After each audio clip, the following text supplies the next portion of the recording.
Vérifie. C'est OK pour toi. Il a mis en fait le compte à rebours. 55 minutes pour pas que le live soit coupé comme la dernière fois avec celui de Renaud Hanson. Ah, c'est bon. Bonjour les amis, heureux de vous accueillir sur ce live exceptionnel. Alors, là, on est dans une chambre d'hôtel sur Paris, donc j'ai fait le déplacement spécialement pour rencontrer un homme que j'admire, un homme qui fait partie aujourd'hui de mes relations. J'ai eu la chance de le connaître, on s'est connus il y a à peu près un mois, la première fois où on s'est rencontrés. Ouais. C'était à Satori en fait, donc c'était au GI. J'ai Voilà. pour un pot de départ. Pour un pot de départ D'un d'un ami ami commun. commun. Voilà. Et donc j'ai découvert son livre, et cet ami donc, m'a fait découvrir ce livre extraordinaire. Donc là, vous le voyez à l'envers. Donc c'est GIGN, les confessions d'un OPS. Un OPS, donc c'est un opérationnel. Bon, sans plus attendre, parce que ma gueule, vous en avez assez, je vais vous montrer donc mon invité quand même. Mon invité, donc c'est Philippe.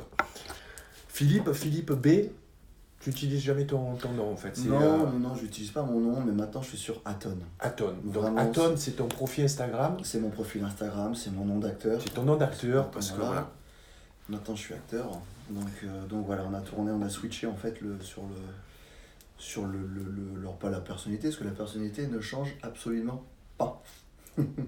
Mais c'est une autre ambition. C'est une ambition qui était là il y a déjà tout petit. Mais c'était la première même.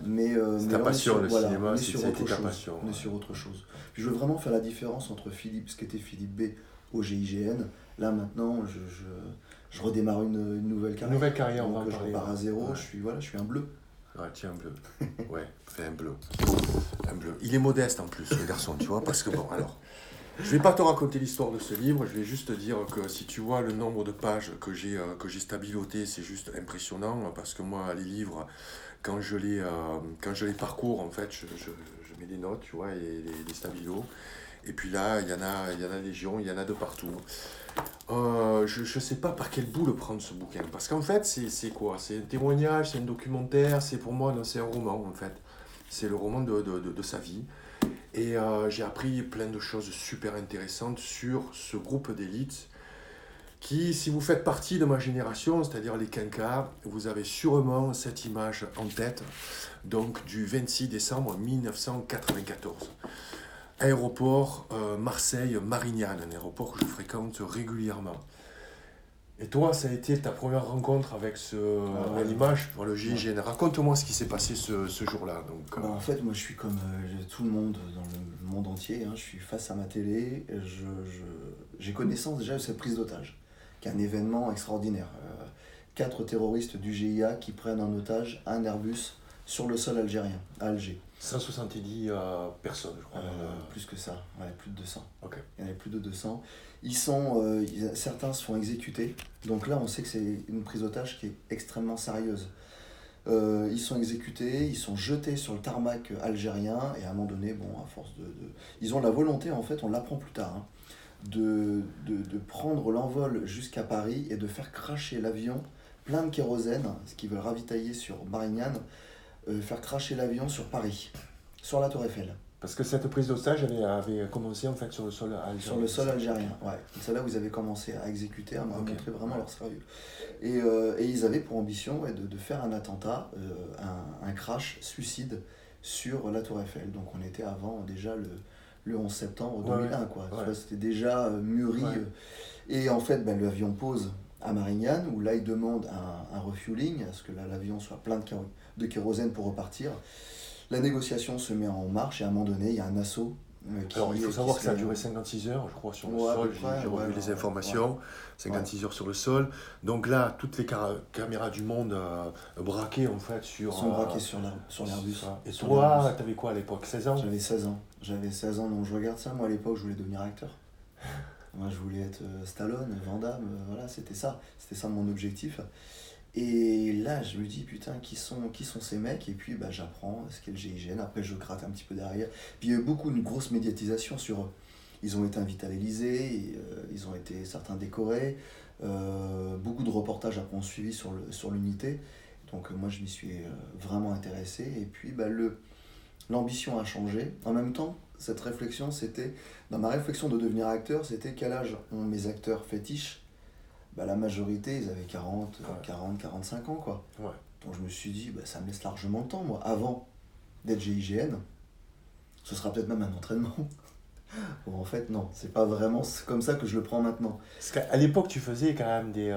tu étais sportif, tu faisais Ouais, je faisais du full contact. Alors, il faut savoir qu'on va parler de ton père, parce que ton père, en fait, a été compagnon du devoir. Ouais. Et j'ai lu, donc, qu'il t'a donné une instruction assez ruste, hein, avec beaucoup de rigueur, esprit aussi combatif. Ouais, assez tu dur. vois, l'éducation spartiate, tu vois. Bah, c'était ses références. Okay.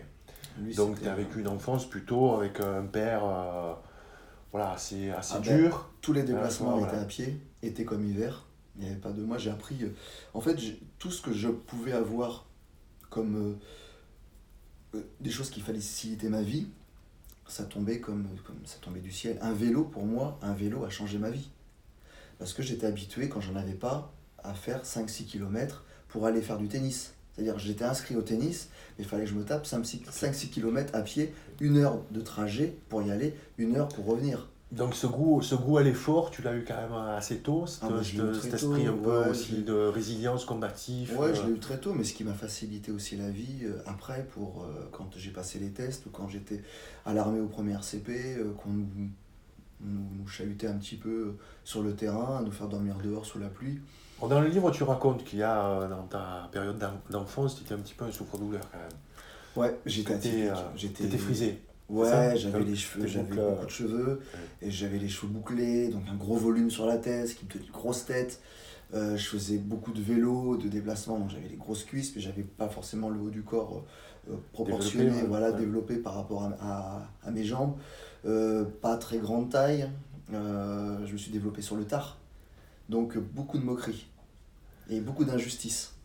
Beaucoup, tu vois, des choses qui sont nourries, tu vois. Voilà, je me suis nourri un petit peu de ça. Et genre, tu te prends une raclée, tu rentres et ton père te dit, bon, il va falloir que... Ouais, il me dit, là, c'est bon, là. Soit tu choisis, en fait. En fait, il me dit, c'est simple. Il dit, dans la vie, tu vas choisir. Tu as le choix, la vie est faite de choix. Soit tu restes une victime, ou soit tu... Alors, non pas, tu ne deviens pas un agresseur. Pas un bourreau, mais par contre, tu réponds à cette agression. Et tu y réponds, à toi de voir. Donc il m'a donné des armes. Alors, des armes, pas au premier degré, je parle au second degré. Des attitudes. Voilà, des attitudes. C'est-à-dire que soit on te met une claque, t'en mets une ou t'en mets 10. Si tu veux vraiment pas qu'on te revienne, t'en mets 10, tu seras sûr. Et après, il m'a donné quand même aussi accès, alors mon père et puis moi-même, tu vois, aussi par inspiration, d'aller chercher un petit peu de la répartie au niveau verbal. Donc essayer de s'enrichir aussi au niveau de la culture. Et puis, donc j'ai toujours en fait essayé de mener de front l'enrichissement personnel et puis la connaissance, donc en lisant des livres, en m'alimentant le cerveau, et en même temps en développant des capacités physiques. Parce que j'étais convaincu. C'est nourrir le corps et l'esprit. Le corps et l'esprit. C'est ce que tu retrouves un peu dans mon livre. Ouais, mais c'est ça.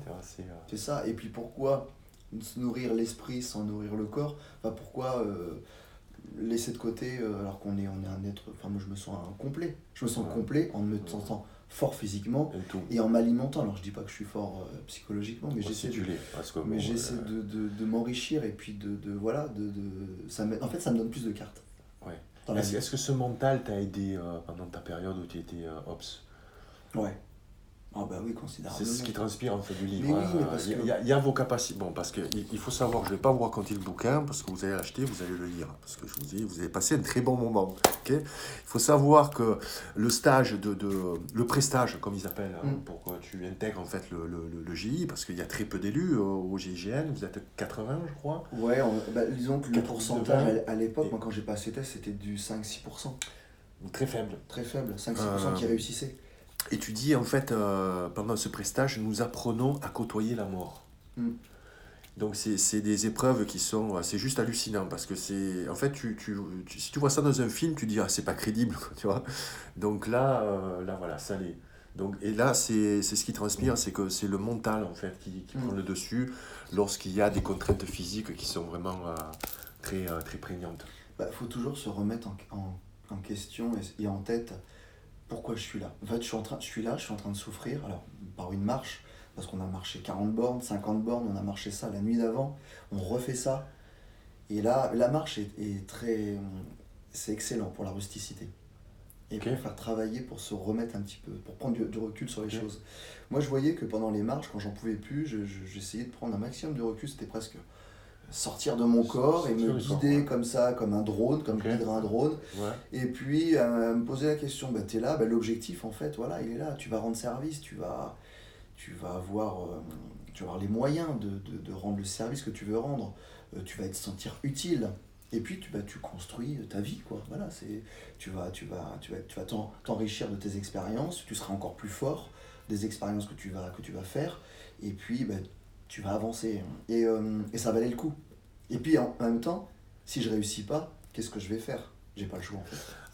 Alors, il n'a pas le choix. Si, il avait le choix, en fait, soit de tomber dans la délinquance, tu vois, ou alors, parce que ses talents, il aurait pu les exercer, j'irais dans un autre milieu, qui est moins officiel, mais bon.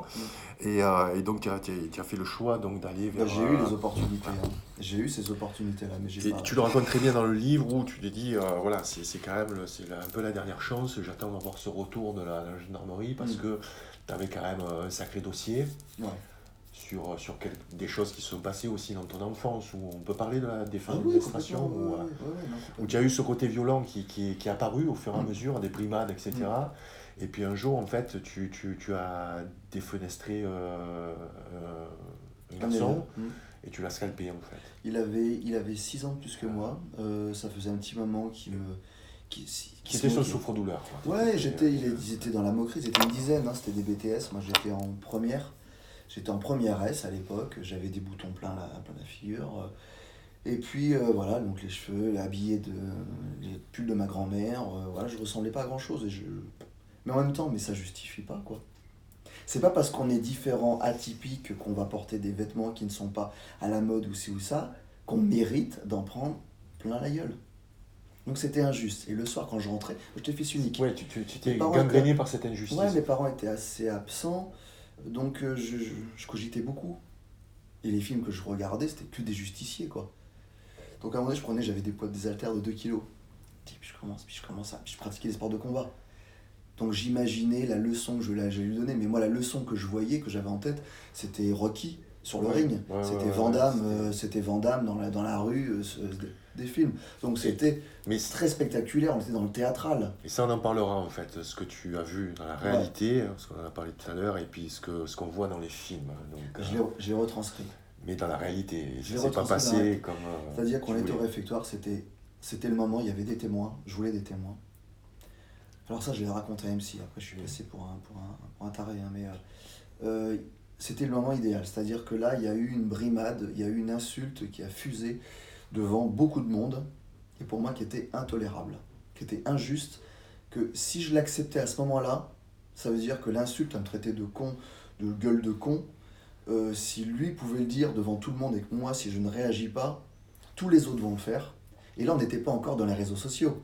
Imagine maintenant, dans les réseaux sociaux, avec tous les haters, les mecs auraient dit ça un jour, mais le soir, je prenais plein d'insultes sur les réseaux. Donc il y en a qui arrivent à se suicider comme ça. Moi, il était hors de question que je prenne cette voie.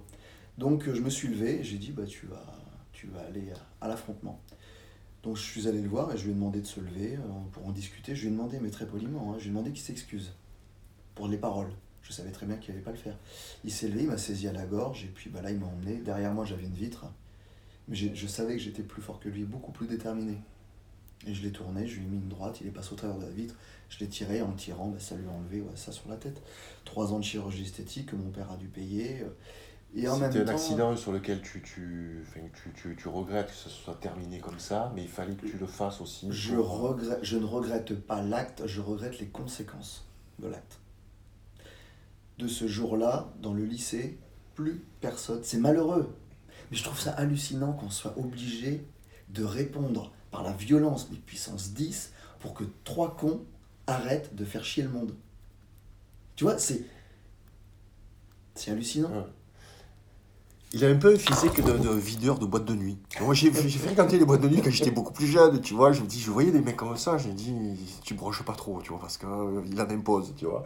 Et après, tu as travaillé dans les clubs, c'est ça? Ouais, j'ai travaillé en boîte de nuit, boîte de nuit. etc. Ouais. Bon, on va pas tout raconter, mais bon, tu as eu un petit passé qui t'a mis un peu des freins par rapport à ta montée dans la Bah, gendarmerie. bien sûr. Bon, Parce bref. que Et donc, ils t'ont quand même sélectionné par rapport à ton profil quand même très atypique, où tu es passé limite pour un psychopathe. Ouais. Et quand tu as dit, en fait, certains psychiatres disaient que tu avais en fait un profil de psychopathe, qu'est-ce que tu as ressenti ça comment, toi? Mais il y avait deux solutions. C'était soit, ok, j'accepte, je suis un psychopathe, et puis ben, on va continuer, on va rendre ce truc-là. Parce que moi, je suis convaincu, pour moi, c'est pas être un psychopathe. Pour moi, moi, je suis normal. Hein. Pour moi, tu es violent envers moi, c'est injuste. Je veux dire, si je fais une connerie, petit, je faisais une connerie, j'en avais conscience, je prenais une claque, ou un adulte me remettait en place un peu vigoureusement, alors pas forcément avec une agression, enfin une claque, ou une parole dure, je comprenais. Si maintenant c'était injuste, bah pour moi, il fallait répondre. Il fallait montrer que c'était... Et ça m'a valu d'être qualifié de psychopathe, et je me suis dit, alors soit je tombe dans le mauvais, et là je vais leur montrer ce que c'est qu'un psychopathe. Et là, j'étais limite en rupture. Hein. C'est-à-dire que là, je prends quelqu'un et là, je vais montrer. Alors là, je vais y aller gratos. C'est-à-dire que je vais basculer en fait. Je vais tomber dans un truc où je ne suis pas encore tombé, mais je vais basculer du côté obscur. Ou alors, je reste du bon côté et puis je vais montrer qu'en fait, la réponse violente peut s'exercer à la marge de temps en temps, mais peut être utile. On ne répond pas, par exemple, aux terroristes avec des fleurs. Alors, il me tend la perche, donc moi je m'y engouffre, tu vois, en premier. Donc moi, ce qui me vient à l'idée, c'est déjà ce qui s'est passé au Bataclan. Donc le Bataclan, c'était le 30 novembre 2015. 13. C'est pas vite. Le 13 novembre. 13 Ok. ouais, 13. Donc, bon, c'était voilà. Donc, novembre 2015, moi, c'était un groupe que j'aime beaucoup, Eagle of Death Metal. Et en fait, j'ai pas compris, comme la plupart, je dirais, d'entre vous, peut-être, pourquoi cette unité d'élite n'est pas intervenue plus rapidement. Et là, en fait, j'ai découvert dans le livre donc, de Philippe que, en fait, il y a des zones qui sont réservées en fait à la police et Paris Intramuros en fait partie. Ouais, à l'époque. À l'époque, parce qu'en À fait, l'époque. maintenant, c'est revenu avec les derniers attentats. Ça a changé. Il a fallu un événement dramatique tel que tout le monde le connaît, le Bataclan, pour s'apercevoir que, disons que voilà, ça se passe au Bataclan, c'est une zone police. La gendarmerie était prête, la police se mettait en place. Alors, je ne vais pas polémiquer sur les délais, mais à un moment donné, c'est vrai que quand on peut y mettre toutes les forces, toutes, et travailler conjointement, pourquoi pas? Moi, ça me semble logique. Hein. Il y a une agression dans un métro, si tout le monde agit, je vais dire, on sera plus efficace plutôt qu'il y en ait un ou deux ou machin. Voilà, bref. Là, en fait, le GIGN est sur place et au Célestin, et ordre de ne pas intervenir. Voilà. Alors, Et ça, c'est beaucoup d'incompréhension. En parlant avec quelques membres, c'est quelque chose qui vous reste un petit peu. mais ça reste en travers. Ouais. Mais parce qu'on a la vocation de ça. Enfin, je veux dire, pour nous, il est naturel, il y a une agression. La zone, pour nous, n'est pas une raison. C'est pas un argument recevable. Nous dire, non, vous n'intervenez pas, mais oui, mais nous, on est prêt. Est-ce que c'est quoi? C'est des questions politiques? Est-ce qu'il y a la politique aussi qui interfère entre les services de police Bien et les sûr, services alors de moi, je fais gendarmerie? pas de politique. Je fais pas de Mais vous êtes politique. des opérationnels, en fait. Mais la politique, elle rentre en ligne de compte. Je vais dire, je vais pas refaire l'histoire, mais si on regarde un petit peu dans l'histoire des interventions, que ce soit police, gendarmerie, quand on voit Mera qui dure 32 heures, et qu'on voit les politiques qui viennent sur place, il y a juste à regarder, hein, quand il se passe un événement comme ça, Observer les faits. combien de temps les politiques mettent à venir? Est-ce Oui. que... Enfin, pourquoi? Est-ce que c'est leur place Est-ce qu'il n'y a pas une autre place à tenir? J'en fais pas de politique. Mais je me pose des questions, je m'interroge. Je suis citoyen lambda, moi. Hein. Moi, j'observe, je me pose des questions. Problème de zone, est-ce que c'est logique? Ça me semble pas logique. Alors, je veux pas refaire le match, parce que c'est malheureux pour Bien les sûr. familles de victimes, dire oui, mais si le GIGN Non, était mais intervenu, non. Mais de là, les zones ont sauté. Maintenant, il y a un acte terroriste, que ce soit gendarmerie, police, ils vont dessus. Alors je dis pas qu'il n'y a pas de guerre de chef pour savoir qui va intervenir, machin, et ça encore c'est malheureux. Est-ce qu'il y a des opérations qui sont plus médiatiques que d'autres? Oui, bien sûr. C'est quand même, vous êtes opérationnel quasiment tous les jours. Moi j'ai appris, enfin voilà, depuis le statut d'état d'alerte, vous êtes 4 groupes de 20, il y a toujours un groupe en fonction. Ouais, par semaine, il y a 2 alertes. Il y a l'alerte 1 qui est l'alerte, en fait, dès qu'il se passe quelque chose dans l'instant, les gars sont à 10 minutes. En 10 minutes, ils sont prêts à partir. Ils sont projetables et là c'est tout ce qui va être dans l'instant, donc du forcené, de l'acte terroriste, des choses comme ça. Ensuite il va y avoir l'alerte 2 où là ça va plutôt être des actes qui vont être programmés en fonction d'une police judiciaire, d'une enquête. Donc ça va être des domiciliaires à 6h du matin, une interpellation d'individus dangereux, ça va être une remontée de stupes, des choses qui auront été observées par des groupes d'observation recherche, et nous on va décider à tel moment on va faire ça, quoi. Il y a les interceptions aussi de voitures comme ça, qui s'appellent les go-fast, Les c'est ça, les go-fast. ouais. Les voitures donc, qui vont à vive allure sur l'autoroute. Ouais. Et là, on voyait qu'il y avait un peu de fun quand même. Quand tu racontes ça... C'est un peu... Il y a une série en Allemagne qui est sur autoroute, je sais plus comment ça s'appelle, où qui a des grosses berlines. Et c'est un peu ça. Nous, on a des véhicules... je dis nous, je dis ils, parce que j'y suis. Oui, mais bon, tu fais toujours partie du groupe parce que je pense qu'un jour, on y est toujours. Il y a encore une solidarité entre vous. Oui, quand même. Même si le groupe évolue, et voilà, ça évolue, puis on fait partie du passé un petit peu, mais il y a toujours un état d'esprit. Ouais. Mais pour en revenir au GoFast, c'est assez grisant, quoi. On est dans des super voitures, parce qu'il faut répondre, il faut avoir à peu près le même gabarit, quoi. Donc quand ils ont des Porsche Cayenne, nous on a un peu ça aussi. Donc il y a d'excellents conducteurs et tout, mais toi tu n'es pas conducteur, toi tu es au poste ça dépend, j'ai été conducteur, j'ai été au poste, j'ai été à côté aussi. Et puis on interpelle à 150 km/h sur l'autoroute. Donc il y a une technique un peu spéciale que tu racontes dans le livre, tout ça. Et puis moi ce qui m'a surpris dans le livre, c'est que tu racontes une interception et puis tu sors le gars en fait que tu avais intercepté il y a quelques mois avant, quoi. Il y en a qu'on retrouve. Alors ça, je comprends pas. Voilà. Le pire, ça a été quand même un en 2006 qui nous avait tiré dessus. Et qu'on refait une domiciliaire 2 ans après. En fait, il avait fait 6 mois de tôle. J'en parlais sur CNews. C'est hallucinant, quoi. La justice a du mal à suivre. Et pour en venir sur le GoFast, là, je me suis retrouvé où le mec, on nous annonce un pédigré, des mecs qui qui remontent ces autoroutes à 200 km/h avec Kalachnikov, c'est des mecs des pays de l'Est, tu vois, t'imagines les Golgoth et tout. Nous on dit putain, faut qu'on soit hyper déterminé. Quand on va stopper le véhicule, il faut aller super vite, faut un appui. Une technique, et puis nous quand on les sort, et à un moment donné, moi je me souviens que on interpelle, moi je fais le tour de la voiture, j'ai un collègue qui braque donc le passager, la vitre est ouverte, et je plonge comme ça, je plonge la main et je l'arrache de la voiture. Et en fait, c'était un petit merdeux qui faisait 55 kilos, quoi. Et ce moment où je l'arrache, en fait, c'est qu'à un bras, je le sors par la vitre, je le jette au sol, je lui mets le genou, tu vois, sur la nuque pour l'immobiliser au sol, puis mais il n'y a pas de violence à apporter parce que le mec, il est déjà... Il y en a qui se chient dessus parfois, tu vois. Et tu te dis, putain, ok. Mais alors, ça, c'est les petites interventions au niveau 2. Raconte-nous les interventions niveau 1, parce que ce gars-là, en fait, je ne sais pas si c'est par rapport à son profil ou à sa compétence. En tout cas, tu as été tête de colonne, c'est ça? C'est bien ça? Ouais, en tête de colonne, ça tourne, hein, mais j'y suis allé. Avec l'affaire des frères Kouachi? Alors, c'était ce qui était prévu. Okay. Parce qu'il n'y a pas eu d'intervention. Il n'y a pas eu d'intervention, les frères Kouachi sont sortis de l'imprimerie. Mais effectivement, j'étais prévu. Alors on devait rentrer. Dis-nous ce que c'est quelqu'un qui est en tête de colonne. Quelqu'un qui est en tête de colonne, c'est par exemple à Marignane, là on le voit bien, parce que là les gens ont vraiment l'idée en tête, c'est quand la passerelle vient sur l'avion, c'est le premier qui va rentrer. Alors quand on dit la tête de colonne, c'est pas forcément que le premier. Oui, ça va être tous en même temps, mais il faut qu'il y ait quelqu'un qui est... le premier binôme ou le premier trinôme. Okay. C'est-à-dire avec, en général, si on peut, le bouclier en avant, et puis deuxième qui peut être le chef d'équipe, et un autre qui est derrière avec une arme longue qui va être l'appui, etc. Donc ce trinôme ou ce binôme-là, face au danger, c'est lui qui prend pied en fait. Quand vous rentrez, j'ai eu l'occasion donc de visiter une installation que j'ai juste hallucinante, il faudra que tu nous racontes l'anecdote avec ton prose aussi, il faut que tu me fasses penser. Mais en fait, je me suis rendu compte qu'il y avait vraiment de la haute technologie, notamment par rapport aux drones, etc.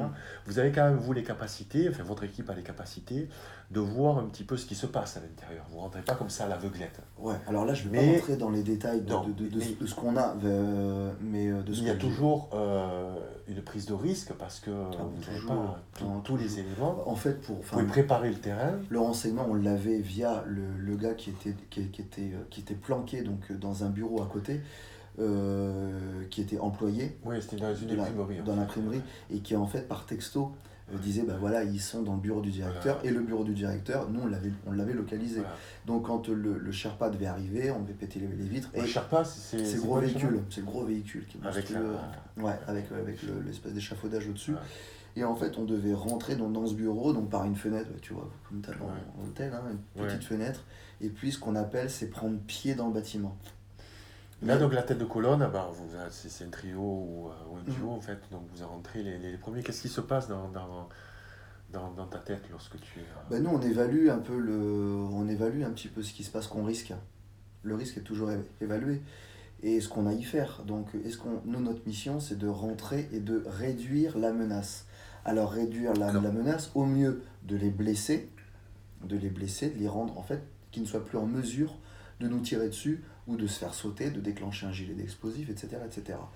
Donc, mais le risque est que ils vont nous tirer dessus, c'est une certitude. Qu'est-ce qu'ils ont comme calibre, à quel rythme ils tirent, est-ce qu'ils sont bons tireurs, les frères Kouachi moi, je remets dans le contexte, ils ont quand même ils ont fait Charlie Hebdo, on les a vus tirer sur un policier qui est au sol, on a vu ça, donc on sait de quoi sont capables les mecs. Faut s'imaginer que voilà, t'es premier, tu vas rentrer, tu vas leur faire face. Ils ont le fusil avec lequel ils ont flingué déjà, et on va se faire face. Donc tu sais que tu vas en prendre. Quand ça tire en rafale, tu vas en prendre dans toutes les parties qui ne sont pas protégées. Dans les bras, les jambes, ça peut être le cou, etc., etc. Donc on envisage la blessure grave, voire la mort. Donc c'est quand même assez particulier. J'ai pas vécu ça des milliers de fois dans Non, mais le peu que tu l'as vécu, est-ce que tu donnes un coup de fil à ta famille ? Ouais, j'ai appelé ma femme, On te voit sur un post. Alors, allez sur le profil d'Aton, parce que moi, ces posts, je suis jaloux en fait de ce mec, parce qu'il écrit trop bien. On a beaucoup de valeurs en fait, voilà, qui nous correspondent, et en tout cas c'est très bien écrit. Et puis il y a un post où tu racontes ça, en fait, ce coup de fil que tu passes. Disons que ma femme a toujours voulu savoir à peu près, tu vois, ce qui nous attendait, tout. Et elle te demande toujours ta position en fait. Ouais, elle veut savoir. Donc je lui explique, je lui dis que moi je suis prévu en tête, que ça va peut-être être modifié, mais que à l'instant présent, voilà, je suis prévu en tête avec 2 collègues qui sont donc un devant moi, un derrière moi. Et voilà que c'est risqué. Elle me demande mon pronostic et je lui dis c'est vrai que si je rentre ce soir, ce sera exceptionnel.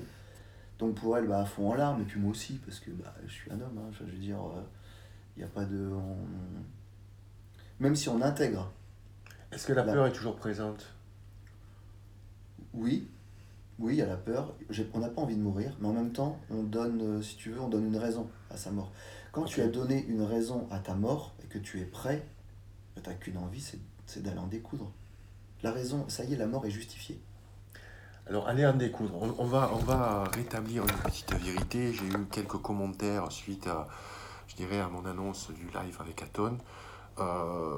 Donc en fait, le GIGN, c'est pas des assassins. On a dit que c'était le bras armé du système, etc. Il faut penser. Non, mais ça les fait beaucoup rire. Moi, je suis pas habitué à ça. Mais je trouve ça tellement honteux qu'on puisse penser ça. En fait, c'est la méconnaissance. Mais quelle est nous, c'est s'engager pour la vie. C'est ça l'éthique du GIGN, s'engager pour la vie. Même pour les ravisseurs, enfin, vous n'êtes pas là avec l'objectif d'abattre. Vous êtes là pour résoudre une situation. Combien de fois moi je vais parler en mon nom. Je pourrais même aller au-delà, parce que les collègues, il y en a qui sont... J'ai des collègues qui ne sont plus là pour le dire, et je pense à Frédéric Mortier. On retarde tellement ce moment que parfois on a des blessés graves et des morts. On a un collègue qui a perdu un bras, qui allait face à un forcené avec un taser, parce qu'on lui avait dit que le mec c'était un bon mec, qu'il n'allait pas tirer. Ce mec-là a tiré une Brenneck pour tuer le sanglier. Il a arraché le bras de mon pote. Ils sont rentrés, un autre est mort. Parce qu'on voulait préserver la vie de ce mec-là. Nous, on fait tout pour préserver la vie des gens. Si maintenant les gens nous tirent dessus à la Kalachnikov, ont des gilets d'explos, à ce moment-là, il va falloir que les Français fassent un choix, quoi. Voilà, voilà. Non, mais je sais que c'est quelque chose qui a mis un peu en rogne, j'avais parlé tout à l'heure. Mais parce qu'on peut pas nous traiter d'assassins, putain, il n'y a pas plus de gens, enfin, comme nous, on a tellement conscience du prix de la vie, on l'aime tellement. Combien de fois on a essayé de raisonner des forcenés, le mec il voulait se flinguer, dire putain, attends, la vie, les négociateurs ils se battent. Nous on rentre. Les négociateurs jouent un rôle très important dans. Mais c'est hyper important parce qu'on négocie systématiquement. C'est-à-dire qu'on essaie de ramener à la raison quelqu'un qui ne l'a plus. Et même parfois, alors des terroristes, après, bah voilà, c'est différent parce que là, les mecs, ils sont déterminés à mourir. Daesh dit, on aime la mort comme vous aimez la vie. C'est la culture de la mort, en fait. Et ouais, et nous on se refuse à ça. Nous, on aime la vie. Je veux dire, il n'y a pas de plus bon vivant que moi. Hein. Enfin, je veux dire, j'aime la vie. Hein, et je ne suis pas rentré au GN pour l'ôter. Au contraire. Moi, quand je dis que je deviens violent, c'est pour ceux qui amènent dans les bas-fonds, tu vois, dans l'obscurité. Tous ceux qui t'amènent dans l'obscurité, non. Moi, j'agis sur ces personnes-là. Alors, ce qui me fait mal au cœur, c'est de voir c'est des gens qui, au lieu de nous soutenir, parce qu'on est dans la même façon de penser, nous tirent dessus, tu vois. Et si ces gens font la résistance, comme ils disent certains, sur des terrasses à boire un petit verre de rosé, putain, mais nous aussi, je veux dire, on a le même combat, quoi. Tuer, moi, j'ai eu à le faire malheureusement. Putain, mais je vis avec, je vais pas dire je le vis mal, ça y est, j'en souffre. Mais quelque part, si. Je trouve ça malheureux. Je trouve ça très malheureux d'avoir été obligé de faire ça. Maintenant, à la rigueur, on arrête. Hein. Tu es conscient de cette possibilité-là, de toute façon, quand tu t'engages. C'est un vrai engagement quand même, le GIGN. Hein. C'est pas un corps. Ouais, non, mais c'est extrêmement dur. Je dirais comme les autres. Non, c'est extrêmement dur. Du temps avec vous, voilà, tu as donné 15 ans de ta vie. 15 ans au GIGN, ouais. Et tu dis qu'en groupe, on va plus loin, en fait. On va plus loin que il y a une force du groupe. Il y a une force. Moi, j'ai beaucoup agi. J'ai lutté contre l'injustice tout seul, sur des parkings, tu vois. À lutter sur des mecs qui s'étaient mis à plusieurs sur un autre. Sur un homme qui frappait sa femme, son beau-frère était là, non, elle mérite cette connasse et tout, machin, moi j'y vais, et je me retrouve contre deux. Donc, attention, c'est pas, on se met en groupe parce qu'on a peur, on est des frustrés, et on va exercer la violence. C'est la notion de famille, c'est la notion de solidarité. Voilà, c'est des gens qui ont la même conviction, qui ont la même conviction et qui s'engagent pour la vie. Et là, ils avancent en rouleau compresseur pour neutraliser, alors c'est pas que par la mort, j'insiste vachement là-dessus parce que putain les gens ont du mal à comprendre, c'est pour éradiquer le mal, tu vois, c'est un combat qui est positif, putain, qui est pour que les générations futures, mais nous, à la rigueur, le GIGN n'a plus existé, le RAID n'a plus existé, les forces spéciales n'ont plus existé, parce que le monde a évolué, le monde a changé, putain mais tant mieux, mais moi je serais content pour mes gosses, quoi. Je veux dire, moi si je me suis engagé, c'est aussi en pensant aux générations futures. C'est ça, et mon discours, il est hyper positif. La violence verbale, physique, gratuite, injuste, je ne la comprends pas. La jalousie, je ne la comprends pas. Alors, ça me met en marge. Mais tous les jours, hein, j'en prends plein la gueule. Je vois est-ce que je me justifie? Est-ce que... Franchement, je sais pas quoi, je sais plus quoi faire.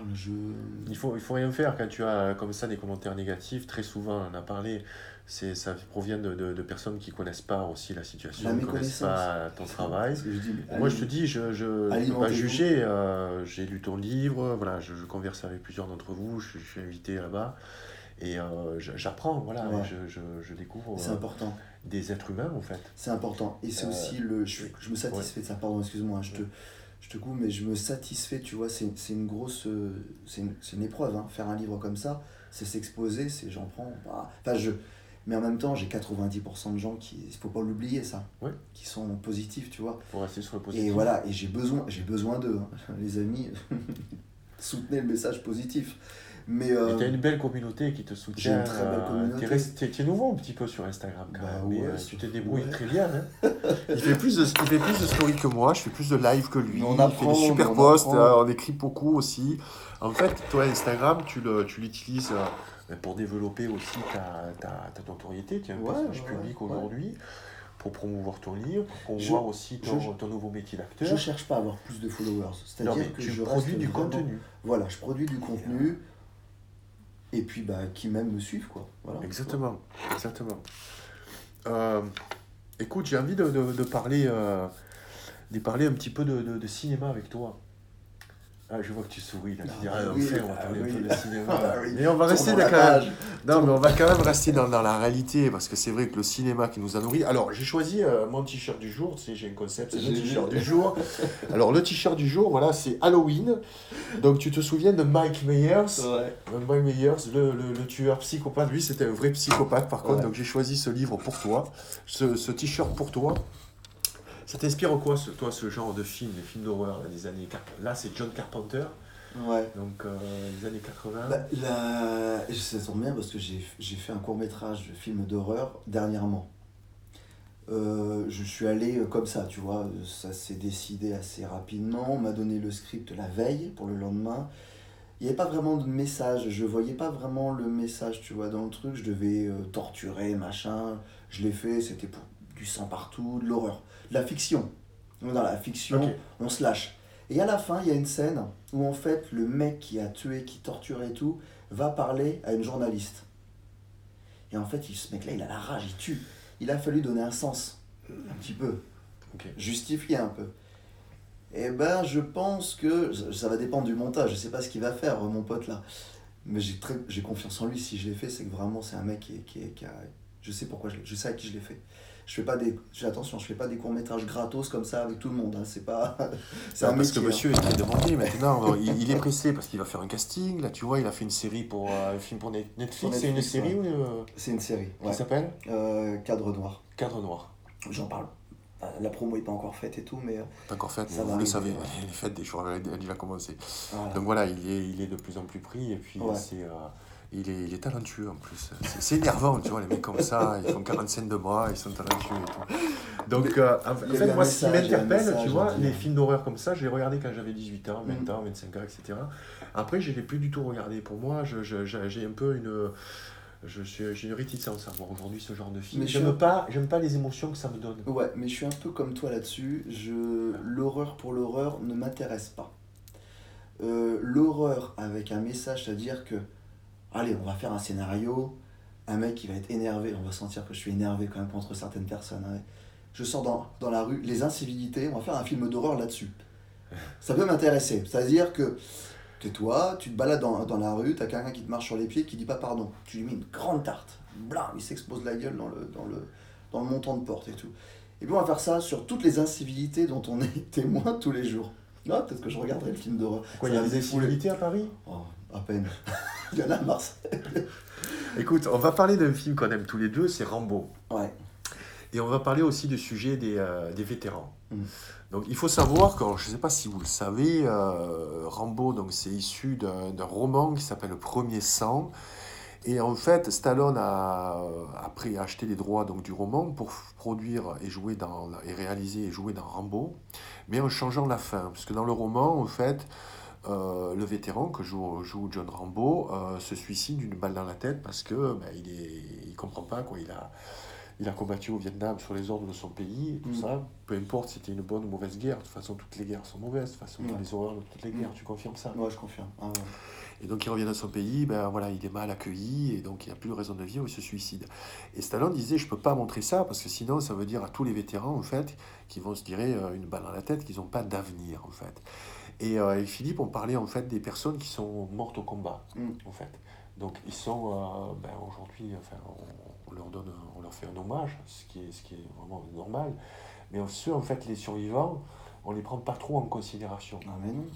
Mais non, moi, ce que je remarque, c'est qu'à chaque fois qu'un survivant d'un conflit, tu vois, un mec qui va rentrer d'Afghanistan, qui aura vécu quelque chose de dur, s'il fait un petit peu comme moi je fais, tu vois, s'il est dans le partage de son expérience, eh bien, en fait, on va dire qu'il manque d'humilité, qu'ils devraient pas parler pour les arguments. Parfois, je les cherche. Et on va lui cracher Pas parler dessus. pourquoi? Pour pas dire ce qu'il a vu là-bas? Je sais pas, franchement. Moi, je vois pas où est le mal à partir du moment où tu rentres, tu as vécu quelque chose d'assez exceptionnel sur le plan humain. Moi, je vais à la recherche de ça. Quand je lis un livre, j'aime le côté exceptionnel, tu vois, un vécu exceptionnel. Quelqu'un qui va me dire, bah, je me lève le matin, je vais travailler, je rentre, je fais rien, j'ai pas de hobby. Bah, je fais pas de livre avec ça, tu vois.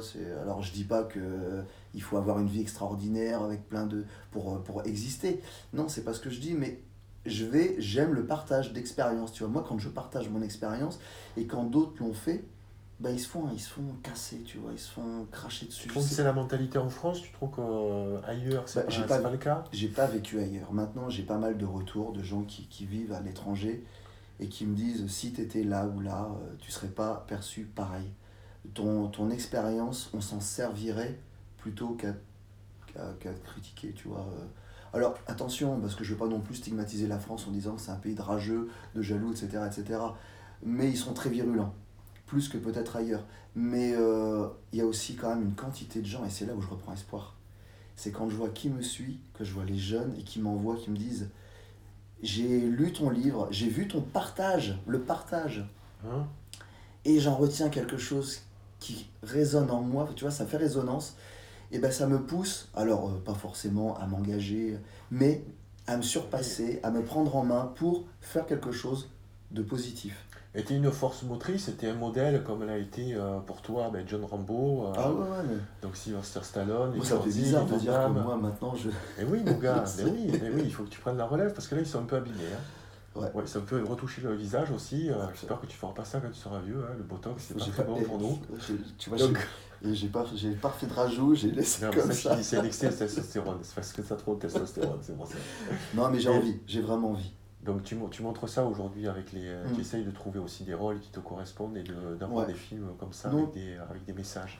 Ouais, le message pour moi est hyper important. Pour moi, le cinéma, c'est un moyen de communication. Et qu'est-ce qu'il est riche, comme les médias. Pour moi, passer sur Instagram et partager, c'est un L'avantage de moyen Instagram, c'est que tu es ton propre en fait réalisateur. Ah, mais je dis ce que je veux. Voilà, Moi, je dis ce que je veux. tu es libre, tu as Moi- ta propre chaîne, tu es ton propre canal, on appelle ça Moi, les c'est- webcanaux. Moi, c'est Et, selon mes humeurs. Hein. Parfois, il y a des posts que je vais regretter 2 jours après. Je dis, oh, j'ai peut-être été un peu loin. Bon, bah, Non, mais parce que tu Il y étais a une loin date, à l'instant voilà. T. C'est ça qui est beau. Tu n'es Ah pas bah une oui. personne linéaire comme Non. le sont beaucoup, non. toujours de bonne humeur, tu vois. Non, bah non, bah non. Des fois, tu as des têtes comme moi, Tu sais, je me suis flippées, levé tu ce vois, matin, donc, je me suis levé ce matin. Première chose, je me couche, je me dis, ah, demain, je vais voir Gilles. J'étais content. Je me lève ce matin, putain, on m'envoie un message de merde. Putain, j'étais énervé. Je me dis, putain, je vais sur un live avec Gilles, tu vois, on est positif. Et je dis, putain, et je pense de la merde. Pourquoi? Parce qu'il y a des jeux. Allez, ouais, faut pas que ça te coule libère-toi de l'esprit. ça. Non, non, non. Et là, en ce moment, bah, j'apprends. Hein. J'apprends le milieu civil. Parce que moi, j'étais quelque part un petit peu, tu vois, préservé quelque Oui, part. pendant ces 15 années, donc vous étiez quand même un peu coupé de la. Bah, on est un peu en du autarcie, quotidien, bien ouais. sûr, on est un peu en autarcie, et puis je vais pas dire qu'il n'y a pas de malveillance au GIGN, mais les gens sont bienveillants quand même. Tu vois, je me rends compte quand j'y retourne, je discute avec eux, c'est des gentils, putain. Je dis les gars, j'y attendais, hein, le civil, c'est pas méchant, mais il y a quand même, attention, Et vous la êtes notion pas formé à ça, d'engagement, en fait. non, la notion d'engagement, quand moi je dis à quelqu'un, ok, je serai là, je m'engage, je serai là. Ben, dans le milieu civil, l'engagement, c'est pas forcément autant que chez nous. Voilà, c'est quand même assez particulier, il faut le savoir. Donc maintenant, bah, j'apprends, hein, il y a des gens qui peuvent ne pas aimer, alors ça je le comprends, qu'on n'aime pas ce que je fais, je le comprends, et quelque part, bah, c'est bien, c'est que, voilà, mais je suis ouvert au débat. Par contre, non, la méchanceté gratuite, non. Et le cinéma, en fait, peut permettre de montrer certaines choses, de justement, alors pas de stigmatiser, mais d'ouvrir des débats. De dire, voilà, bah, C'est des j'ai messages. envie de faire des C'est- rôles même où on m'attend pas. De personnages que je déteste plus profondément. Alors, le cinéma aussi, ça véhicule une certaine idéologie. Il faut savoir qui sont les patrons des studios, Ouais. qu'est-ce qu'on Ah, mais produit. complètement. Mais il y a toujours, et notamment aux États-Unis, un peu la contre-culture, Mm. tu vois, qui est toujours présente, Mm. qui n'est plus présente en France, à mon avis. Mm. Parce qu'on a peur en France. En fait, on s'auto-censure. D'accord ? Et donc aux États-Unis, la liberté de parole est beaucoup plus effective qu'en France. Est-ce que toi, qui étais quand même au cœur de l'action, quand tu vois des films, par exemple, comme Mission Impossible avec Tom Cruise, je pense que tu aimes cet acteur Ouais, ouais, qui s'engage lui aussi dans ouais. ses actions, dans les Ouais. cascades, tout ça. Donc tu as eu la chance de le rencontrer. Ouais, j'ai eu la chance de le Parce rencontrer. que le mec, il a fait Fallout, en fait, il a tourné à Paris. Ouais. Et en fait, il a voulu venir il est au venu en visite GIGN. au GIGN. Voilà. Ouais. Et toi, donc, tu étais là. Et je le vois, j'échange un petit peu avec lui. Et moi, je suis fasciné. Le mec, il a un charisme quand te serre la main, qu'il te dit bonjour. Enfin, Il a le charisme qu'il a au cinéma. ah ouais, ah ouais. Ah ouais, putain, c'est une masse quoi. Hein. Enfin, je veux dire, il est. Le personnage, il est en forme. Ah il ouais, est, ouais, non, il est très en forme. Une bonne hygiène de vie. Il est très en forme et c'est une inspiration, tu vois. Je parle pas d'exemple, hein, mais d'inspiration. Ce mec-là, on peut s'en inspirer. Bien sûr. Après, il s'engage, je veux dire, ce qu'il va revendiquer ou ci ou ça, ses idées. Il y a eu la scientologie, là on en parle un peu moins, mais bon, il faut différencier en fait la personnalité privée, bien sûr, la personnalité publique et les talents, parce que l'un moi quand l'acteur, l'acteur me fascine. Et donc toi en tant qu'opérationnel, tu as vu des choses. Est-ce que ce qu'on voit au cinéma, ça reflète la réalité ou c'est en dessous de la réalité ou c'est plus romancé par rapport à des actions de combat? Tu me disais, j'aimerais qu'un film aujourd'hui montre ce que les ops voient de leurs réellement, yeux, de leurs yeux, avec les yeux d'un ops. Mais en fait, c'est toujours pour prendre conscience, tu vois, de l'impact que ça peut avoir. Alors certains vont dire c'est du voyeurisme, on veut pas avoir ça. Après, un film, tu décides de le voir ou pas. Tu vois, déjà d'une. Des gens qui disent ah j'ai vu, ça m'a choqué, si ça, on prévient. Un film, il y a toujours derrière un résumé qui va dire, il y a toujours l'âge. On n'en tient plus compte de l'âge. Hein. Moi, mes gamins, ils ont... Moi, j'ai connu le carré blanc, tu t'en souviens de ça, le carré blanc? Bah ouais, mais maintenant, les gamins de 12 ans voient des films interdits aux moins de 16 ans. Et après, on va dire, ah bah non, c'est pas fait pour eux. Bah non, mais c'est marqué. Le drame, c'est qu'ils ont accès à la, à la pornographie avec Internet, très tôt. Et ça va être déstructurant. C'est pas pour faire c'est pas pour ce voyeurisme. J'avais été en Guinée en 2009, des journalistes qui n'avaient pas pu transférer des images de torture m'avaient donné ça sur une clé USB. Ils avaient demandé à ce que je le partage en France. Je ne l'ai pas fait. Parce que les images étaient vraiment extrêmement dures. Je ne l'ai pas fait parce que je me suis dit comment les gens vont, avec quel regard. Comment ils vont le regarder? Ils vont le regarder en voyeur. C'était à l'époque où tu avais Ogrish, tu sais, ces sites qui montraient des exécutions publiques, des choses, des images très violentes. Et j'ai pas voulu, par pudeur. Mais maintenant, quelque part, j'ai envie de brusquer, de choquer un peu, de dire, voilà, est-ce que vous êtes préservé de ça, en fait? La violence, ceux qui ont vu le Bataclan, qui sont rentrés dans le Bataclan, s'en souviendront à vie. Je te conseille de regarder un documentaire qui s'appelle Les Amis, Nos Amis. C'est un reportage sur le groupe Eagle of Death Metal, qui a Glenn Hughes, qui est le chanteur, qui parle en fait, de ce qu'il a vécu vraiment sur scène et qui raconte en fait. Puis il y a des témoignages aussi des survivants. Moi, tu vois, je pense que c'est ceux qui veulent avoir une idée, tu vois, qui ont été préservés. Il y a des gens qui ont été préservés. Moi, j'ai été préservé j'ai pas grandi dans un pays en guerre. Mais maintenant, écouter quelqu'un qui a grandi dans un pays en guerre m'intéresse. Ce parcours m'intéresse. C'est pas par voyeurisme. C'est voir quel impact ça a pu avoir sur lui et comment il a réussi à intégrer ça, tu vois. C'est toujours dans une quête positive, de savoir, bah voilà, moi je suis peut-être pas à l'abri, mes enfants sont peut-être pas à l'abri de vivre un jour dans un pays en guerre, tu vois. On sait pas de quoi demain est fait. Et c'est dans ce partage et de dire, bah voilà, moi je mets à vos dispositions, vous voulez voir, parfois les gens sont très voyeurs, vous voulez voir, on va vous montrer.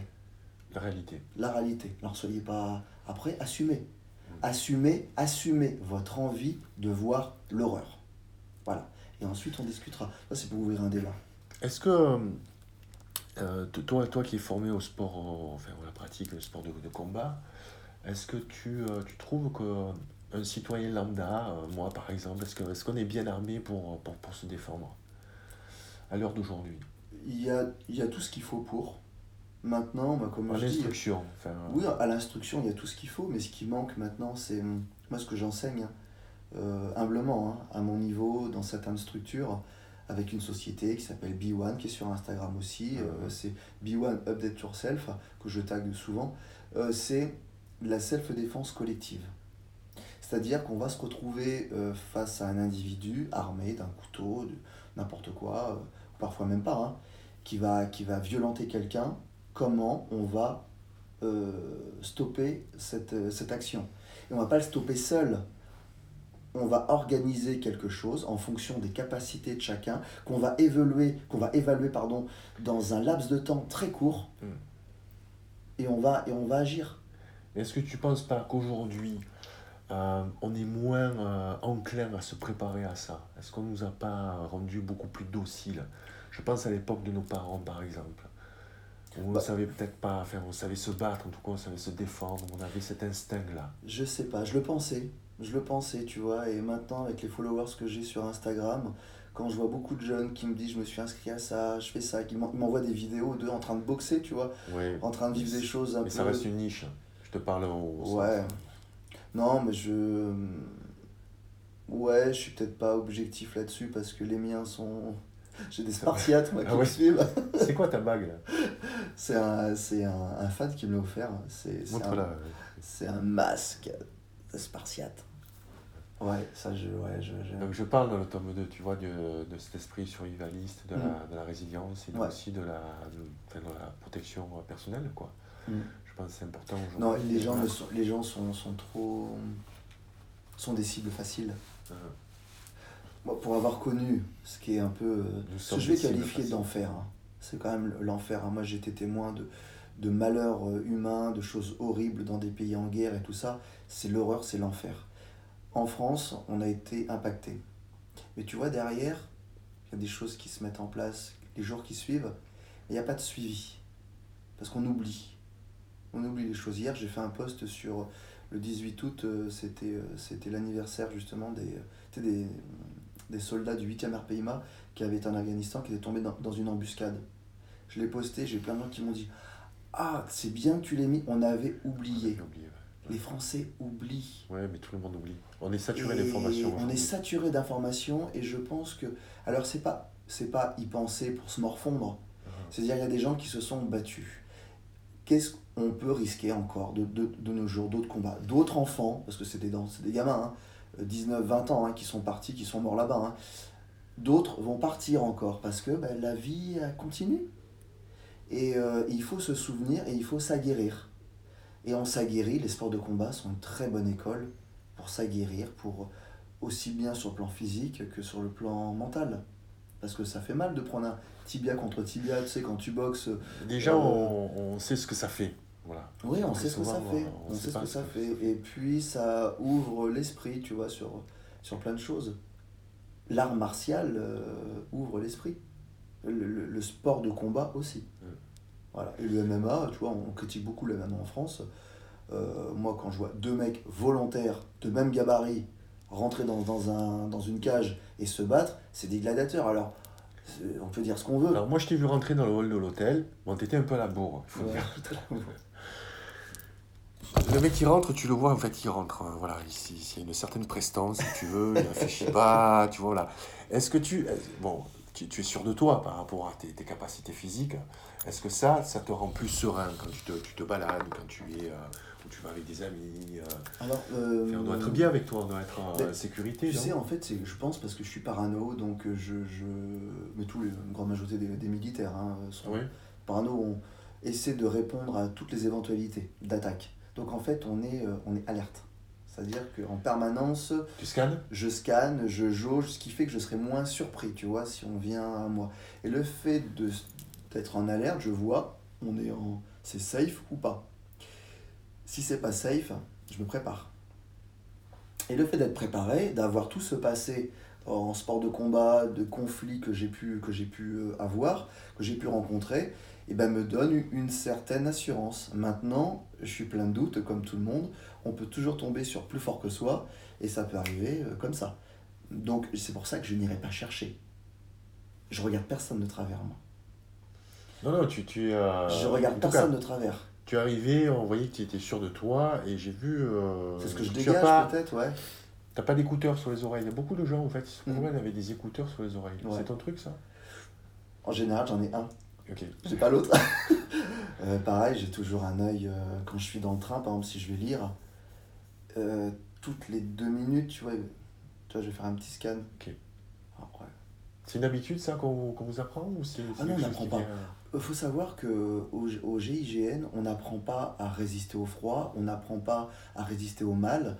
On est sélectionné parce qu'on arrive À t'adapter voilà, on Et arrive à apprendre. s'adapter. et à apprendre comme ça. On fait des épreuves au froid, tu vois, on est mis pendant une semaine complète, ça dure même plus longtemps parce que le froid nous poursuit sur tout le prestage. Ouais. Mais en fait, eh ben, on a une meilleure résistance que d'autres. Mais cette résistance, ça vient d'où? Elle n'est pas physique, hein, je veux dire, toi, Mental. c'est mental. C'est le mental le plus Parce que important. deux corps humains mis dans le froid, si une réaction est différente, je veux dire, ce qui se passe physiologiquement ces deux corps est exactement la même chose. C'est la résistance à la douleur aussi. C'est la résistance. Voilà. Par contre, il y en a un qui va sortir de l'eau bien plus vite. Ah, il nous reste 5 minutes. Ouais. 5, tu l'as mis à 55, c'est Ouais, ça? j'ai mis à 55. Ok, on va clôturer là. Donc voilà. Mais ouais, non, c'est des choses qu'on supporte peut-être plus. Après, on peut l'apprendre. Moi, je l'ai appris par exemple en faisant des marches, en m'exerçant, en allant dans les bois, tu vois, en allant chercher ça. Puis j'étais inspiré aussi les inspirations étaient très rustiques, les Rambo, Spartiates, c'est Rambo, Rambo. tout ça. Ben ouais, Voilà, ça forêt, donne la force, c'est ça le nord donne du la Canada, force. ouais. Mais moi, j'allais à la boxe, je faisais un combat, je regardais Rambo avant, Rocky, j'étais plein de puissance. Et si je peux apporter ça maintenant, ben moi, je suis content. Hein. Et qu'on fasse mieux que moi. Il y a des mecs qui disent ah, je vais être aussi bon que toi. Mais non, sois meilleur que moi. Je savais qu'on pouvait pas l'arrêter. Donc moi j'aime bien les gens qui sont prolixes, comme ça je me repose, tu vois, en fait. Voilà. Et je lui avais pris un petit remontant, tu vois, le petit jus jaune, parce que je lui ai préparé à mon ami l'extrait, tu vois, et ça c'est le jus jaune made in Gilles Lartigot. Donc on va se boire un petit jus jaune, on va tranquiller ensemble, fais gaffe, c'est un jus viril, je sais pas si tu vas arriver. Voilà, donc, excellent. tu m'as dit je vais m'acheter un extracteur à jus pour faire ce jus. C'est un jus miraculeux adaptogène. J'ai lu ton livre et moi il faut le l'as lire. aimé ? Ah ouais, j'ai pas fini encore. Mais tout ce que j'ai lu, j'en suis aux 3/4. Tout ce que j'ai lu, j'ai aimé. Et je regrette de ne pas l'avoir lu avec, alors si vous lisez son livre, Hit 2. Moi j'ai lu Hit 2. C'est d'avoir un bloc-notes à côté et de noter. Parce que je dis, bon, ben, j'écorne les pages, je dis, bon, ben voilà, il faudra que je revienne sur cette page-là. Il a massacré mon livre, en fait. Ouais, je voulais te faire un cadeau et ça va te donner une idée. Ça, vous le connaissez, c'est mon DVD, donc c'est le Show Conférence. En fait, c'est le tout premier que j'avais fait qui s'appelle On est ce que l'on mange. C'est le coffret collector, c'est pour toi. Tu regarderas ce Show Conférence. Je te remercie. Je suis pas acteur, quoique j'étais payé comme acteur pour Caligula, je t'ai dit, donc j'ai reçu un cachet d'acteur. Je peux prétendre être acteur, je suis pas acteur. Et ça, c'est Show Conférence, mec, c'est ce que tu vas faire plus tard. Bon, bah merci beaucoup. Je suis sûr que ça va te donner des idées, parce qu'avec le talent que tu vas faire des choses, à mon avis, très sympas et on va partager avec ça. Bah super, bah, je te remercie. Merci beaucoup. Toi, là Ben ouais. Il fait peur. Ouais. Merci beaucoup à toi. Merci. Merci Gilles, merci. Ça fait plaisir. Et de la résistance. Ah, t'as vu? La résistance française. Ouais, okay. Vive la France. Ouais, vive la France, on va se battre pour la France. Vive la France. Merci les amis, salut, il y aura certainement un autre live avec Aton, je viendrai le voir ou alors on se fera du duplex. Si vous avez des questions, ben, vous nous les poserez, vous les posez chez directement mon ami ou moi, on y répondra. Et certainement, on fera un autre live. Tu es d'accord pour revenir? Ah oui, prendre un autre sujet ouais. Parce que le cinéma, on n'a pas trop forcé dessus. Hein. Non. Mais bon, on n'a pas eu beaucoup de temps. Non, voilà. non, on y reviendra. Il nous reste moins d'1 minute. Donc, merci les amis de nous avoir suivis. Certainement, j'installerai ça sur ma chaîne YouTube. Et puis, donc, soyez prévoyants. Et puis surtout, prenez soin de vous. Toujours. Salut. Ciao.